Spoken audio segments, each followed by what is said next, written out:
Good morning, my dear friends. Myself Vijendra Singh Khairiya.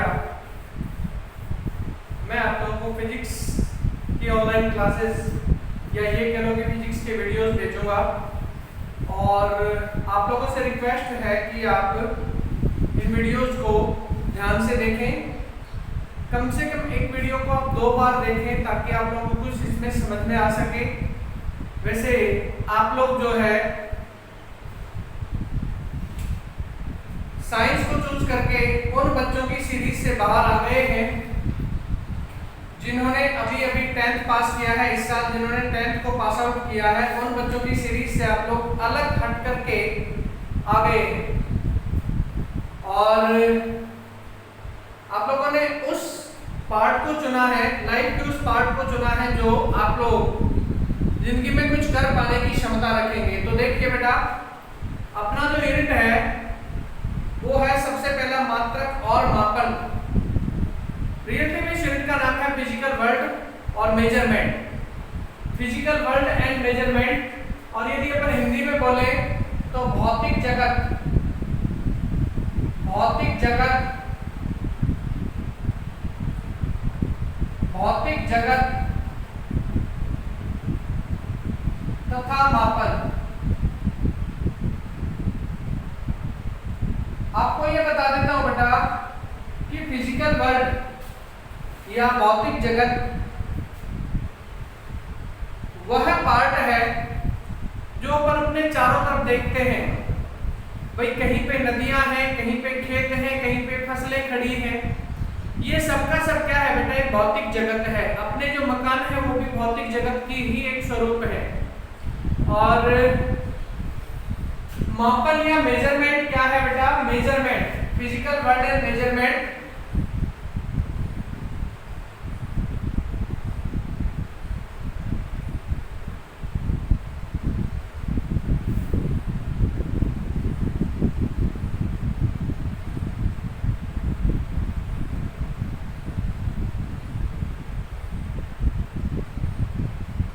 अपने को इस में मेनली मेजरमेंट पर ध्यान देना है बेटा, मापन पर ध्यान देना है इस पूरे यूनिट में।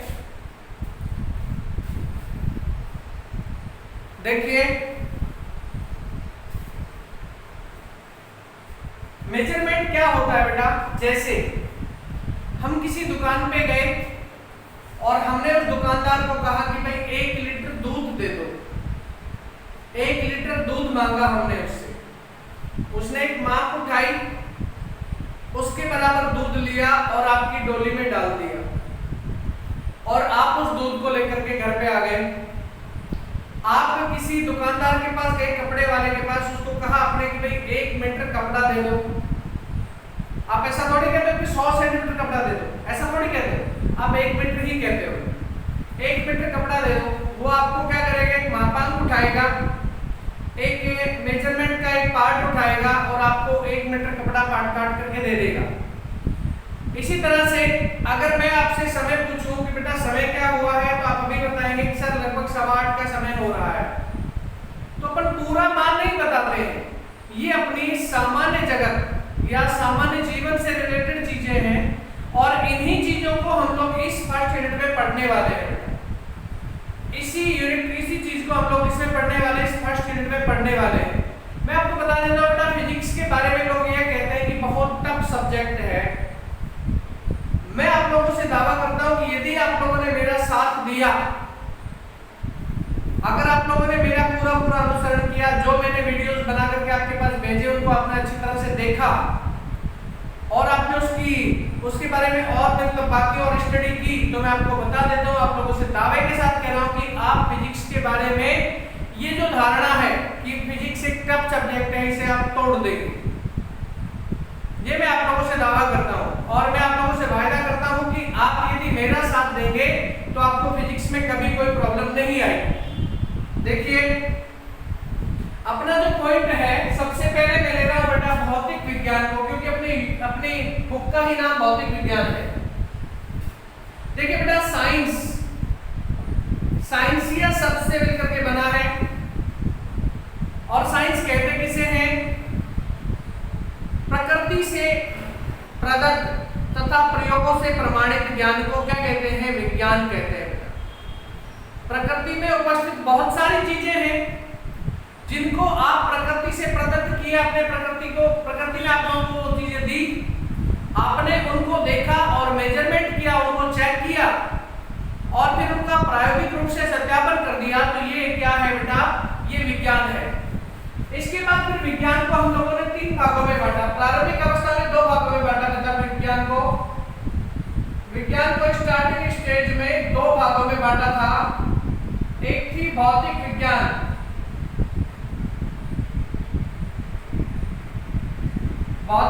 या फिजिक्स, और दूसरी थी बेटा जीव विज्ञान या बायोलॉजी। इसके बाद फिर फिजिक्स को 2 पार्ट्स में तोड़ दिया गया बेटा। इसके 2 पार्ट्स बनाए गए, एक तो मूल फिजिक्स और दूसरा बनाया गया मैथ्स। बायो को भी 2 भागों में तोड़ा गया बेटा, एक तो बायोलॉजी ही और एक केमिस्ट्री।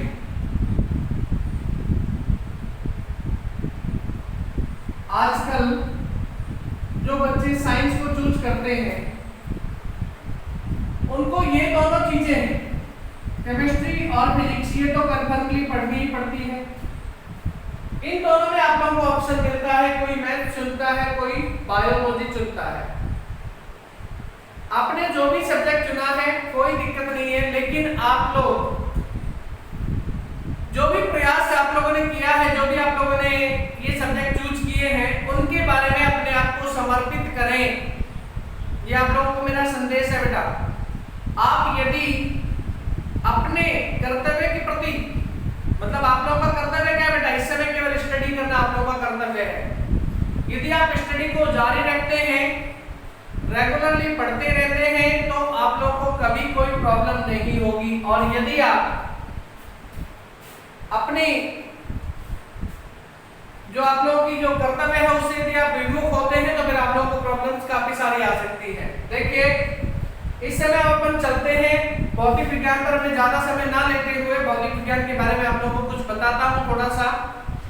भौतिक विज्ञान किसे कहते हैं बेटा? विज्ञान की वह शाखा जो भौतिक वस्तुओं के बारे में हमें ज्ञान कराती है। The branch of science in which we study about the physical measurement, मतलब ऐसी चीजों के बारे में आप स्टडी करें जिन्हें आप हाथ लगा करके छू सके, जिन्हें आप अपने हाथ से पकड़ सके। जैसे आपने कोई मेज उठाई तो वो क्या है? भौतिक वस्तु है। आपने कोई हेलमेट उठाया तो वो क्या है? भौतिक वस्तु है। आपने कोई ईंट उठाई तो वो क्या है? भौतिक वस्तु है। यदि आपने एक छोटा सा कण उठाया तो वो क्या है? भौतिक वस्तु है। तो जिसे आप अपने हाथों से छू सके उसे भौतिक वस्तु कहते हैं। और भौतिक वस्तुओं का अध्ययन करना जिस विज्ञान की ब्रांच में किया मतलब देखा जाता है उसे क्या कहते हैं बेटा? उसे फिजिकल वर्ड या फिजिक्स कहते हैं। क्या कहते हैं उसे? फिजिक्स। तो विज्ञान की वह शाखा जिसमें आप भौतिक वस्तुओं के बारे में अध्ययन करते हैं उसे क्या कहते हैं? उसे भौतिक विज्ञान कहते हैं। क्या कहते हैं उसे बेटा? भौतिक विज्ञान कहते हैं। देखिए, इसमें एक पॉइंट है बेटा मापन। मैं इस पर सीधे डायरेक्टली पॉइंट पर आ जाता हूं। मापन,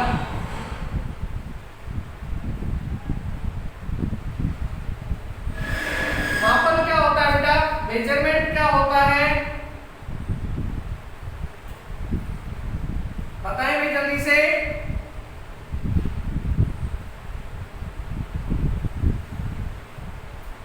किसी वस्तु के भौतिक गुणों के बारे में जानकारी प्राप्त करना कि ये वस्तु इतने मीटर लंबी, इतने मीटर चौड़ी और इतने मीटर की ऊंचाई वाली है, या फिर वह स्थान इस स्थान से इतने किलोमीटर की दूरी पर है, उस जगह तक जाने के लिए मुझे इतना समय चाहिए, मेरा वेट इतना है। ये सब का सब क्या बेटा? मापन का हिस्सा है। तो मापन की परिभाषा आप लोगों को बतानी है। मापन किसे कहते हैं बेटा? बता सकते हैं तो बताइए। मापन क्या होता है बेटा? बता सकते हैं तो बताइए फटाक से।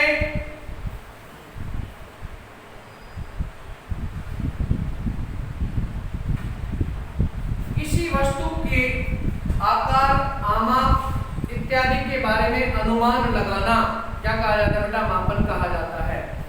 तो मापन के सामने मैं लिख रहा हूं किसी वस्तु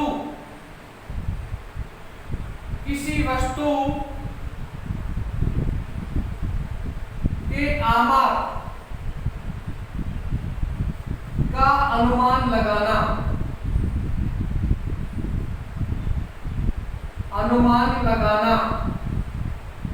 क्या कहा जाता है बेटा? मापन कहा जाता है। किसी वस्तु के आमाप का अनुमान लगाना। आमाप में बेटा लंबाई भी आ गई, चौड़ाई भी आ गई, ऊंचाई भी आ गई, उसके द्वारा लिया गया समय भी आ गया और उसकी प्रकृति भी आ गई। अच्छा, प्रकृति में कुल 3 प्रकार के पदार्थ पाए जाते हैं, ये तो आपको पता है ना, ठोस, द्रव और गैस। इनके बारे में भी जानकारी प्राप्त करना क्या है बेटा? मापन है। जैसे जल है आपके पास, जल की 3 अवस्थाएं होती हैं, ठोस, द्रव और गैस। यदि जल ठोस अवस्था में है तो उसे अपन कहते हैं कि बर्फ है। क्या है ये? बर्फ है। यदि जल द्रव अवस्था में तो अपन कहते हैं कि पानी है, बह रहा है। और यदि जल वाष्प की अवस्था में है तो उसे क्या कहते हैं लोग? उसे गैसीय अवस्था वाला पदार्थ कहते हैं। ठीक है, देखिए अब आप लोग भौतिक विज्ञान का कार्य क्षेत्र देखते हैं। भौतिक विज्ञान में बेटा 2 प्रकार की राशियां मानी गई हैं। किसी भौतिक राशि के मापन के लिए नियत किए गए मान को मात्रक कहते हैं बेटा। आप किसी राशि का मापन कैसे कर सकते हैं? मात्रक की सहायता से कर सकते हैं। किसी राशि का मापन किसकी सहायता से करते हैं बेटा? मात्रक की सहायता से करते हैं, किसी यूनिट की सहायता से करते हैं। हम किसी भी राशि का मापन करने के लिए जिस नियत मान को प्रयोग में लाते हैं उसे क्या कहते हैं? उसे मात्रक कहते हैं। और मात्रक 2 प्रकार के होते हैं बेटा। मात्रक कितने प्रकार के होते हैं? 2 प्रकार के। सबसे पहले जो है वो होते हैं मूल मात्रक। ए लिख रहा हूं मैं इसे, और इसे बोल दिया मैंने मूल मात्रक।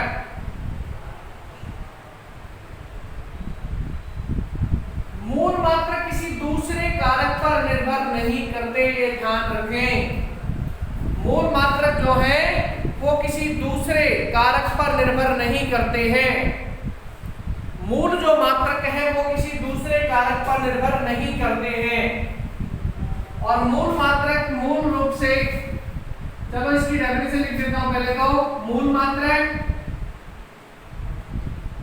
किसी अन्य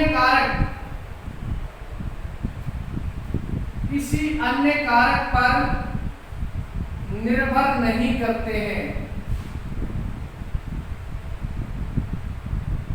मैंने इतना ही लिखा है, किसी अन्य कारक पर निर्भर नहीं करते हैं।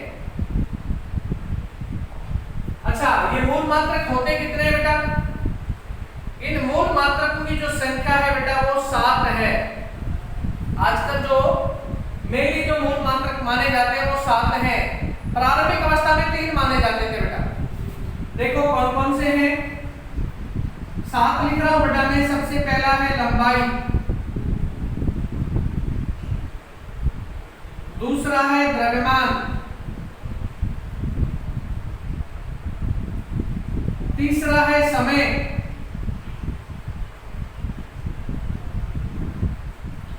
चौथा है विद्युत धारा,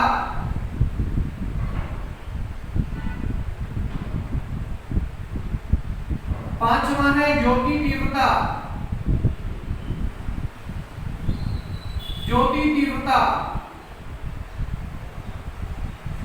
छठवां है ताप, और सातवां और अंतिम है पदार्थ की मात्रा।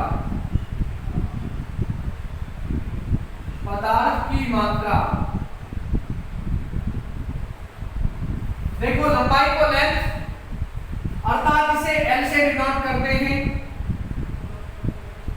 द्रव्यमान मतलब मास, इसे m से डिनोट करते हैं। समय टाइम, इसे p से डिनोट किया जाता है। ये 3 जो मात्रक जो मैंने बेटा आपके सामने लिखे हैं मूल मात्रक, ये प्रारंभिक अवस्था में मतलब 1976 से पहले खोज लिए गए थे, या ये कह लो कि 1976 से पहले इनको मेजर कर लिया गया था, इनको पहचान लिया गया था। इसके बाद वाले जो 4 और मात्रक जो मैंने लिखे हैं, विद्युत विद्युत धारा, ज्योति की तीव्रता, ताप और पदार्थ की मात्रा,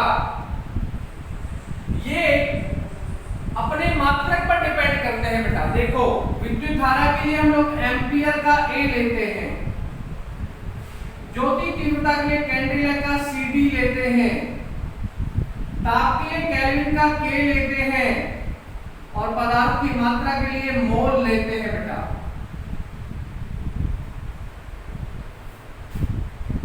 देखिए बेटा, मैं बस आज आप लोगों को इतना ही बताऊंगा, बाकी आप लोगों को इस साइंस के क्षेत्र में जो कैरियर जो आप लोग बना सकते हैं उसके बारे में थोड़ी सी आप लोगों को जानकारी देनी है, ऐसा मेरे को सर ने कहा है। यदि आप लोगों ने बेटा मैथ्स ग्रुप को चुना है तो आप लोग किस किस डिपार्टमेंट में जा सकते हैं? सबसे पहले तो आप लोग इंजीनियरिंग में जा सकते हैं। अब आप ये कहेंगे सर इंजीनियरिंग में तो भविष्य नहीं है, बेटा बहुत सारा भविष्य है इंजीनियरिंग में भी। बड़ी बड़ी कंपनियां मोटे पैकेज देती है, मोटे मोटे पैकेज मिलते हैं बच्चों को।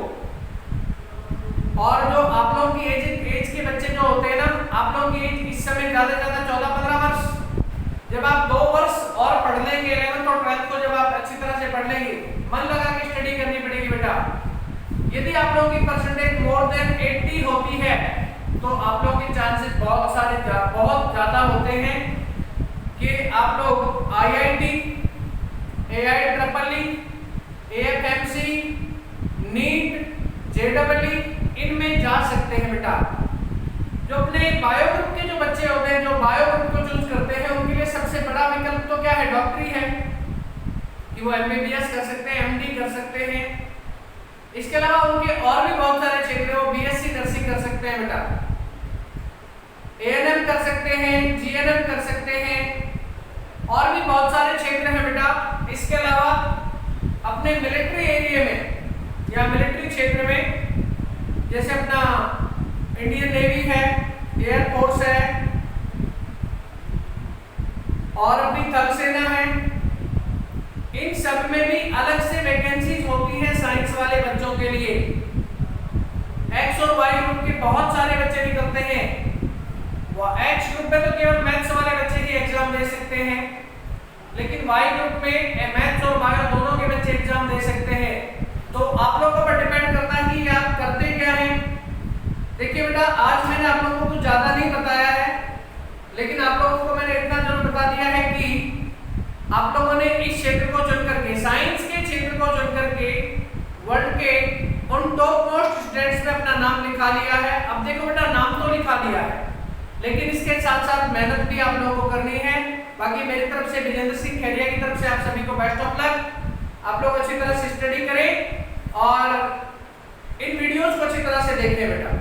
अभी आप लोग की ऑनलाइन क्लासेस अभी जल्दी शुरू होने वाली है। जैसे हमको निर्देशांक मिलेंगे, निर्देशित जैसे हमको क्या कहा जाएगा सर के द्वारा, तो हम आप लोगों की ऑनलाइन क्लासेस को भी स्टार्ट करेंगे। ओके, गुड मॉर्निंग बेटा।